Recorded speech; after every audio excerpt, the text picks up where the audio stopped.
एक बार की बात है, एक छोटे से गांव में एक किसान परिवार रहता था। उस परिवार में एक लड़का, उसकी पत्नी और उनके माता पिता रहते थे।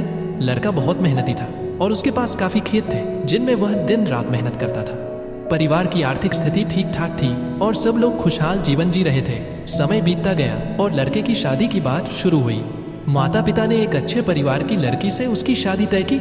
लड़की बहुत ही संस्कारी और पढ़ी लिखी थी, लेकिन एक बात तय थी, लड़की खेत पर काम नहीं करेगी। यह बात शादी से पहले ही साफ कर दी गई थी। शादी के बाद लड़के और उसके परिवार ने लड़की का दिल से स्वागत किया। सब कुछ ठीक चल रहा था, लेकिन धीरे धीरे खेत के काम की जिम्मेदारी बढ़ती जा रही थी। लड़का सुबह से शाम तक खेत में काम करता, जबकि उसकी पत्नी घर के कामकाज में व्यस्त रहती। एक दिन लड़के के माता पिता ने कहा, बेटा, तुम्हारी पत्नी को भी खेत पर तुम्हारी मदद करनी चाहिए। अगर वह खेत पर आकर काम करेगी तो काम हल्का हो जाएगा और तुम भी थकान महसूस नहीं करोगे। लेकिन लड़के ने विनम्रता से कहा, माँ पिताजी, हमारी शादी के समय ये तय हुआ था कि मेरी पत्नी खेत पर काम नहीं करेगी और मैं इसे बदलना नहीं चाहता। यह उसकी मर्यादा है और मैं उसे उसके शब्दों पर कायम रहने दूंगा। खेती मेरा काम है और घर का काम उसका। हम दोनों अपनी अपनी जिम्मेदारियों को समझते हैं। लड़के की बात सुनकर माता पिता भी समझ गए कि उनके बेटे ने सही निर्णय लिया है।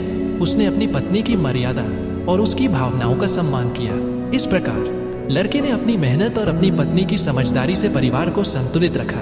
उसकी पत्नी ने भी घर के कामों को अच्छे से संभाला और दोनों मिलकर खुशहाल जीवन जीने लगे। सच तक स्टोरी को सब्सक्राइब करें।